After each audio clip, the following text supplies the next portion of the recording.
जय हिंद एवरीवन। काफ़ी सारे दोस्तों को आर्मी डीजीएमई की जो नई भर्ती निकाली गई है उसके बारे में पता चल गया होगा, लेकिन ये वीडियो सिर्फ उन साथियों के लिए है जिनको आर्मी ग्रुप सी की डीजीएमई की जो नई भर्ती निकाली गई है उसके बारे में कुछ भी नहीं पता है। आप पूरे भारत में किसी भी राज्य से हो, चाहे मेल हो चाहे फीमेल हो, अगर आप सिंपल 10 पास हो तो आप सभी साथियों के लिए आर्मी के अंदर डीजीएमई की एक नई भर्ती निकाली गई है, जिसमें ऑल इंडिया के लिए टोटल 600 से अधिक वैकेंसी निकाला गया है, जो कि काफी अच्छा खासा वैकेंसी है। सबसे अच्छा बात यह है कि अगर आपका इंडियन आर्मी में जाने का सपना था और उधर से उम्र समाप्त हो गया है, आप उसमें भर्ती नहीं हो पाए हो, तो आपके लिए अच्छा चांस है, ठीक है ना। हमेशा नहीं ऐसा भर्ती निकलता है, क्योंकि मैं हमेशा वीडियो बनाता हूं, मैं जानता हूं ना। इस भर्ती में ऑफलाइन फॉर्म भरना पड़ेगा, ऑनलाइन नहीं कराना पड़ेगा।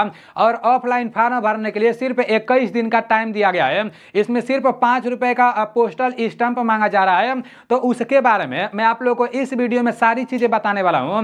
देखो, ये वीडियो थोड़ा लंबा हो सकता है, लेकिन अगर ये वीडियो पूरा देख लेते हो ना तो इस भर्ती को लेकर आपको दूसरा वीडियो देखने का जरूरत ही नहीं पड़ेगा। इसका जो ऑफलाइन फॉर्म है ना, वो पूरा का पूरा ऑफलाइन फॉर्म मैं अपने टेलीग्राम चैनल में भेज दूंगा, और इसका पूरा नोटिफिकेशन भी मैं अपने टेलीग्राम चैनल में भेज दूंगा। वैसे अगर आप लोगों को ये नोटिफिकेशन मिलेगा ना तो आपको समझे नहीं आएगा कि भाई मतलब किसमें कितना पास मांगा गया है, किसमें दौड़ होगा, किसमें हाइट मांगा गया है, क्योंकि इसका नोटिफिकेशन बहुत लंबा चौड़ा है। तो मैं आप लोगों को वीडियो के माध्यम से ये सारी चीजें बता दे रहा हूं। जितने साथी मेरे टेलीग्राम चैनल में नहीं जुड़े हैं तो उन लोगों को मेरे टेलीग्राम चैनल में भी जुड़ जाना चाहिए। मेरा टेलीग्राम चैनल नीलेश ब्लॉग के नाम से है, उसका लिंक मैं डिस्क्रिप्शन में भी दे दूंगा। ये जो आर्मी डीजीएमई की भर्ती निकाली गई है ना, इसका जो पेपर होगा तो इसका ऑफलाइन पेपर होगा, ऑनलाइन पेपर नहीं होगा। और ये परमानेंट भर्ती है, जैसे अग्निवीर जैसा नहीं है, ठीक है ना। इससे पहले आर्मी एओसी का जो भर्ती निकाला गया है, मतलब आर्मी ऑर्डिनेंस कोर्प्स का, जिसका ऑनलाइन अभी चल रहा है, तो उसका भी ऑफलाइन पेपर होता है। और जो आर्मी एओसी का सिलेबस रहता है ना, आर्मी एओसी में भी पूरे 150 प्रश्न पूछे जाते हैं। और ये जो आर्मी डीजीएमई की भर्ती निकाली गई है तो इसमें भी पूरे 150 प्रश्न पूछे जाएंगे। इससे पहले जितने भी साथी अभी तक मेरे एप्लीकेशन को डाउनलोड नहीं किए हो तो पता नहीं कि इस दुनिया में जी रहे हो यार। सबसे प्ले स्टोर पर जाओ, वहां पर एनडीसी क्लास लिखकर सर्च मारो, वहां पर मेरा एप्लीकेशन आ जाएगा। तो प्ले स्टोर से एनडीसी क्लास एप्लीकेशन को डाउनलोड करके उसमें अपना आईडी पासवर्ड बना लेना है। और जितने भी साथियों को 2025 में इंडियन आर्मी अग्निवीर का पेपर देने जाना है, उन लोगों के लिए मैं एक सैनिक बैच लाया हूं। तो आप लोग एनडीसी क्लास एप्लीकेशन से पेड कोर्स में जाकर और सिर्फ 149 रुपए में आप सैनिक बैच लेकर अपना इंडियन आर्मी अग्निवीर पेपर का तैयारी भी बहुत अच्छे तरीके से कर सकते हो। आर्मी डीजीएमई की जो नई भर्ती निकाली गई है, वैसे तो इसमें बहुत सारा पोस्ट है। किसी में 12 पास मांगा है, किसी में 12 पास के साथ साथ आईटीआई मांग दिया है, किसी में 12 पास के साथ साथ डिप्लोमा मांग दिया है, और किसी में ग्रेजुएशन का सर्टिफिकेट मांग दिया है। लेकिन इस वीडियो में मैं आप लोगों को उसी भर्ती के बारे में बताने वाला हूं जिसमें सिंपल 12 पास मांगा गया है या सिंपल 10 पास मांगा गया है, ठीक है ना। रहा इस भर्ती का फुल नोटिफिकेशन। देखो, इस नोटिफिकेशन में सबसे ऊपर ही डीजीएमई का फुल फॉर्म लिखा गया है, directorate general of electronics and mechanical engineer है। तो इस भर्ती के बारे में मैं आप लोगों को सारी चीजें बहुत आसान भाषा में समझा दे रहा हूँ, और सब कुछ समझ कर ही आप लोग को इसमें फॉर्म भरना है, क्योंकि बहुत लोग इसके बारे में समझ ही नहीं पाएंगे। देखो, उत्तर प्रदेश में जो मेरठ पड़ता है ना, भर्ती निकाला गया है, तो उसके लिए यहाँ पर सिर्फ एक वैकेंसी है। तो ये सारी चीजें आप लोगों को समझना है, ठीक है ना।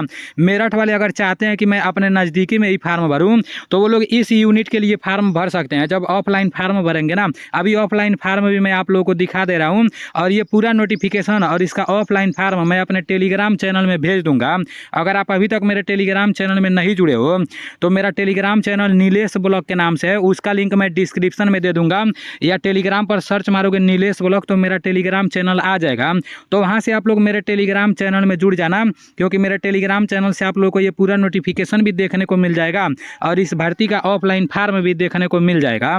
तो यहाँ पर बताया जा रहा है मेरठ वालों के लिए, मतलब वो लोग इस यूनिट के लिए फॉर्म भर सकते हैं अगर नज़दीक में चाहते हैं। तो अगर उत्तर प्रदेश, अगर आप इस यूनिट के लिए फॉर्म भरोगे, ये जो यूनिट यहाँ पर दिया है, ये यूनिट कहाँ पर पड़ता है, देखो उत्तर प्रदेश में ही पड़ता है, आगरा के साइड में इसका कोड वोड दिया है, ठीक है ना। तो अगर इस यूनिट के लिए फॉर्म भरोगे तो इसका वैकेंसी के बारे में यहाँ पर बताया गया है, इसमें 2 वैकेंसी है। उसके बाद से फिर आपका यहाँ पर दिया है जबलपुर मध्य प्रदेश।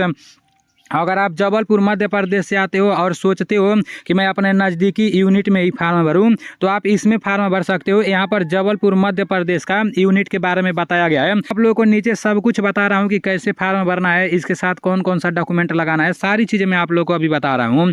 यहाँ पर बताया जा रहा है New Delhi, New Delhi Cantt में देखो कितना सारा पोस्ट का नाम दिया है। जैसे यहाँ पर लोअर डिवीजन क्लर्क बताया जा रहा है, फायरमैन बताया जा रहा है, फायर इंजन ड्राइवर बताया जा रहा है। तो इसको आप लोग अच्छे से देख लेना। देखो इसी में ट्रेडमैन मेट भी है और ट्रेडमैन मेट में बहुत ज़्यादा वैकेंसी है और ये सिंपल 10 पास से भर्ती है। ये जो फायरमैन है ना, ये भी 10 पास से भर्ती है। मैं आप लोगों को नीचे अभी बता दे रहा हूँ कि किस में कितना पास मांगा है। और फायरमैन में तो आपका दौड़ भी कराया जाएगा, हाइट भी नापा जाएगा, वो सारी चीज़ें मैं आप लोगों को नीचे बता रहा हूँ, ठीक है ना।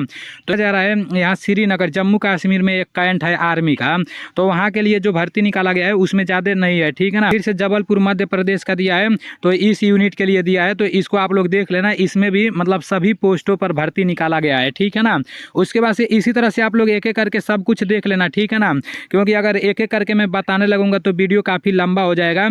किस तरह से आप लोगों को देखना है ये तरीका मैं आप लोगों को समझा दिया हूँ। अब नीचे यहाँ पर आप लोगों को ये पता होना चाहिए, जैसे इसमें जब आप फार्म भर दोगे ना, ऑफलाइन फार्म भर दोगे, फार्म भरने के लिए तो ज़्यादा टाइम नहीं दिया गया है, सिर्फ 21 दिन का टाइम दिया गया है। तो जब आपका कॉलिंग लेटर आ जाएगा, एडमिट कार्ड आ जाएगा, तो इसमें सबसे पहले पेपर कराया जाएगा और पेपर ऑफलाइन होगा। ये तो मैं आप लोगों को बता ही दिया हूँ। पेपर कहाँ पर होगा वो आप लोग समझ लो, ठीक है ना। पेपर एग्जामिनेशन सेंटर का नाम यहाँ पर बताया गया है। आपका दिल्ली कैंट में आपका यहाँ पर पेपर होगा, फिर आपका यहाँ पर गुजरात में होगा, फिर यहाँ गुजरात का ही लोकेशन दिया है, फिर से आपका यहाँ पर फतेहगंज गुजरात का ही लोकेशन दिया है, फिर आगरा में भी पेपर होगा, जबलपुर में भी होगा, फिर यहाँ पर जबलपुर का लोकेशन दिया है। उसके बाद से फिर आपका यहाँ पर गुजरात का ही लोकेशन दिया है। तो मतलब यहीं पर इसका पेपर कराया जाएगा, यहीं पर इसका ऑफलाइन एग्जाम कराया जाएगा, ठीक है ना। तो यहाँ से समझ लेते हैं कि किसमें कितना पास मांगा गया है, एजुकेशन क्वालिफिकेशन क्या रहने वाला है। तो मेरे भाई अगर एक एक करके बताने लगूंगा तो वीडियो काफ़ी लंबा हो जाएगा। बस जो सिंपल 12 पास से है और जो सिंपल 10 पास है उसके बारे में मैं आप लोगों को बता दे रहा हूँ। जैसे यहाँ फार्मासिस्ट में तो 12 पास मांगा है, लेकिन 2 साल का डिप्लोमा भी मांग दिया है। तो इसको आप लोग अच्छे से देख लेना, ठीक है ना। जो सिंपल 10 पास और 12 पास है उसके बारे में मैं आप लोगों को बता दे रहा हूँ, ठीक है ना। यहाँ पर नीचे चलते हैं, नीचे अभी देखते हैं कौन सा सिंपल 10 पास से है, कौन सा 12 पास से है। अभी सभी ट्रेड में इधर तो आपका ITI वाईटीआई मांग दिया है, इसलिए मैं इसके बारे में नहीं बता रहा हूँ, ठीक है ना। नीचे चलते हैं, नीचे देख लेते हैं। देखो ये जो आपका स्टोर कीपर है ना, स्टोर कीपर में सिंपल 12 पास मांगा है। इसमें कोई भी ITI का सर्टिफिकेट नहीं मांगा है, कोई भी डिग्री डिप्लोमा का सर्टिफिकेट नहीं मांगा है। तो याद रखना आप सभी साथी, अगर ये जो आर्मी DG EME का भर्ती निकाला गया है, अगर इसमें आप ऑफलाइन फॉर्म भरना चाहते हो, अगर आप सिंपल 12 पास हो, तो आप देख लेना कि स्टोर कीपर का जो पोस्ट है, जो स्टोर कीपर का ट्रेड है, तो वो मतलब ट्रेड किस यूनिट में है और उसमें किसमें कितना वैकेंसी है वो आप लोग देख लेना। और इसको स्टोर कीपर में आप लोग 12 पास से फार्म भर सकते हो। उसके बाद से फिर यहाँ पर लोअर डिवीजन क्लर्क दिया है, तो लोअर डिवीजन क्लर्क में भी 12 पास मांगा है, लेकिन इसमें 12 पास के साथ साथ ना टाइपिंग भी मांग दिया है, क्योंकि क्लर्क का काम होता है ऑफिस में बैठकर काम, जैसे कंप्यूटर पर काम करना। मतलब आर्मी वाले जब छुट्टी आते हैं ना, तो वो क्लर्क वाले लोग ही छुट्टी उट्टी देते हैं, सारा हिसाब किताब करते हैं। तो क्लर्क का काम मतलब टाइपिंग वाइपिंग का रहता है, इसलिए क्लर्क में 12 पास के साथ साथ टाइपिंग भी मांगा है। टाइप यहाँ पर आप लोग देख लो, ये जो फायरमैन है ना, इसमें सिंपल 10 पास मांगा गया है। फायरमैन के बारे में थोड़ा बहुत नॉलेज आपके पास होना चाहिए, लेकिन इसमें सिंपल 10 पास मांगा है। और इस फायरमैन में आपका दौड़ भी कराया जाएगा, तो दौड़ के बारे में नीचे मैं आप लोग को अभी बता दे रहा हूँ। और ये जो कुक वाला वैकेंसी है ना, तो इसमें भी सिंपल 10 पास मांगा गया है। और कुक के बारे में आपको जैसे नॉलेज होना चाहिए वो यहाँ पर बताया गया है। और ये जो ट्रेडमैन मेट है ना, तो ये भी सिंपल 10 पास से ही भर्ती है, इसमें भी कोई एक्स्ट्रा सर्टिफिकेट नहीं मांगा है। बार्बर में भी सिंपल 10 पास मांगा है, लेकिन इसमें 1 साल का एक्सपीरियंस मांगा है। अगर एक्सपीरियंस है तो ठीक है, अगर नहीं है तभी भी काम चल जाएगा, आप फार्म भर सकते हो, ठीक है ना। यहाँ पर वाशरमैन दिया है, तो इसमें भी सिंपल 10 पास मांगा है, लेकिन बोला है कि आर्मी वालों का कपड़ा धोने आना चाहिए, मिलिट्री वालों का कपड़ा धोने आना चाहिए, साफ साफ नोटिफिकेशन में बताया गया है। और ये जो आपका मल्टीटास्किंग स्टाफ है ना, इसके अंदर ये जितना भी पोस्ट है, तो इसमें भी सिंपल 10 पास मांगा है। और जितना भी यहाँ है, जैसे यहाँ पर दिया है चौकीदार, गार्डनर, तो इसके बारे में आपको थोड़ा बहुत नॉलेज होना चाहिए, एक्सपीरियंस होना चाहिए। अगर नहीं है तभी चीज़ें मैं आप लोगों को बता दिया हूँ। अब नीचे इसमें उम्र कितना मांगा गया है, तो इसमें कम से कम आपका 18 साल उम्र होना चाहिए और अधिक से अधिक 25 साल उम्र होना चाहिए। और कुछ लोगों को जैसे ड्राइवर और ड्राइवर में यहाँ पर देखो 30 साल तक उम्र मांगा गया है, तो इसमें OBC वालों को 3 साल का उम्र में छूट दिया गया है। और SC कैटेगरी वालों को और ST कैटेगरी वालों को उम्र में 5 साल का छूट दिया गया है, ठीक है ना। परमानेंट भर्ती है और इंडियन आर्मी के अंदर ही काम करना रहता है, सारी चीज़ें मैं आप लोगों को बताया हूँ। अब देखो जो फायरमैन है ना और फायर इंजन ड्राइवर है, तो उसमें आप लोगों का क्या कराया जाएगा, फिजिकल भी कराया जाएगा, मतलब दौड़ कराया जाएगा। दौड़ कितना होगा देखो, इसमें जैसे फायरमैन में और फायर इंजन ड्राइवर में आपका हाइट 165 सेंटीमीटर होना चाहिए। कह रहा है कि जो लोग एसटी कैटेगरी से रहेंगे तो उन लोगों को 2.5 सेंटीमीटर का हाइट में छूट भी मिल जाएगा। मतलब 165 सेंटीमीटर सभी लोगों का हाइट मांगा गया है, लेकिन जो लोग एसटी कैटेगरी से रहेंगे तो उन लोगों को 2.5 सेंटीमीटर का हाइट में छूट मिल जाएगा। और आपका फायरमैन और फायर इंजन ड्राइवर में नॉर्मल चेस्ट 81.5 सेंटीमीटर मांगा गया है, और 5 जैसे फूलाकर 85 सेंटीमीटर होना चाहिए, और आपका वजन कम से कम 50 किलो होना चाहिए, ठीक है ना। आपका जो दौड़ वोड़ कराया जाएगा ना, जैसे बोला जा रहा है कि 63.5 किलो का वजन लेकर 183 मीटर आपको 96 सेकंड में चलना रहेगा। तो इसको आप लोग देख लेना फायरमैन वाले, ठीक है ना। उसके बाद यहाँ पर नॉर्मल कुछ बताया गया है लॉन्ग जंप हाई जंप के बारे में, तो उसको भी आप लोग देख लेना। यहाँ पर बताया जा रहा है हाउ टू अप्लाई, मतलब ये जो भर्ती निकाली गई है तो इसमें अप्लाई करने कैसे करना है, फार्म कैसे भरना है। तो देखो इसमें जो भी आप फार्म भरना है वो मैं आप लोग को अभी बता दे रहा हूँ। जैसे आप लोग को ऑर्डिनरी पोस्ट से अपना फार्म भेजना है, ठीक है ना, और सिर्फ 5 रुपये का स्टैंप लगाना है। यहाँ पर साफ साफ बताया गया है कि सिर्फ 5 रुपये का स्टैंप यहाँ पर लगाना है। का स्टैंप रहता है ना, ये जब जहाँ आपका पोस्ट ऑफिस होगा उधर ही मिल जाता है। इसमें सिर्फ ऑर्डिनरी पोस्ट करना है, स्पीड पोस्ट नहीं करना है, क्योंकि नोटिफिकेशन के माध्यम से यहाँ पर बताया गया है, ठीक है ना। और जब आप इसका ऑफलाइन फार्म भरोगे वो सारी चीज़ें मैं आप लोग को आगे बता दे रहा हूँ। यहाँ एक लोकेशन से सिर्फ एक ही फार्म भर सकते हो, ठीक है ना, इसको आप लोग ध्यान में रखना। तो यहाँ पर सबसे नीचे एक और इम्पोर्टेंट पॉइंट लिखा गया है, तो ये भी आप लोग को पता होना चाहिए।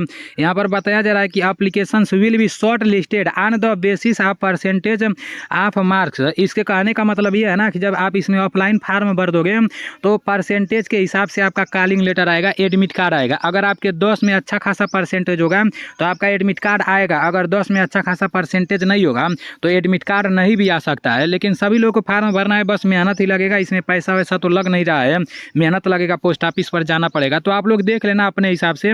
बाकी इस भर्ती के बारे में सारी चीज़ें मैं आप लोगों को बताने का कोशिश किया हूँ, और इसके पेपर में क्या क्या पूछा जाएगा वो भी आप लोग देख लो।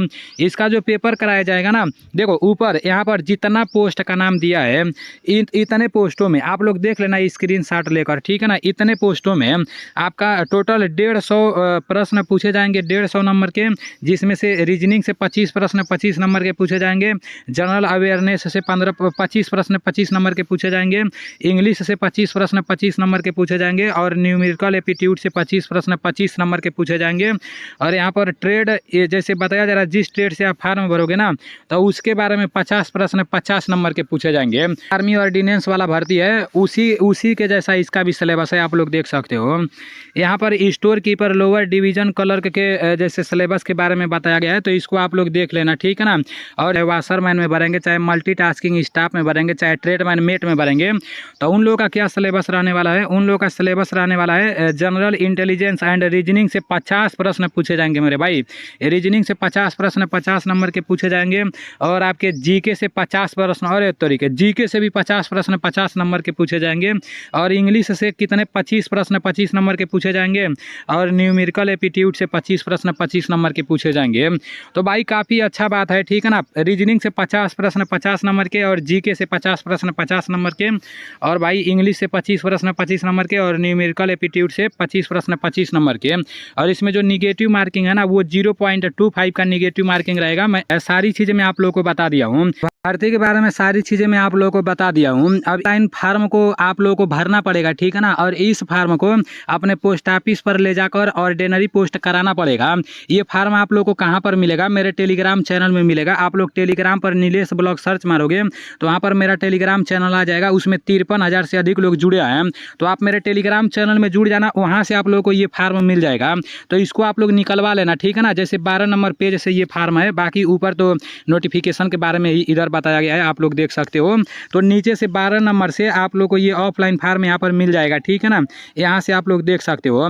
अब इसको भरना कैसे है, इसके साथ कौन कौन सा डॉक्यूमेंट लगाना है ये भी मैं आप लोग को बता दे रहा हूँ। यहाँ पर आप लोग को अपना फोटो लगाना है, ठीक है ना। और फोटो लगाने के बाद आप जिस भी ट्रेड में फार्म भर रहे हो, जिस भी यूनिट के लिए फार्म भर रहे हो, उस यूनिट का नाम यहाँ पर लिख देना।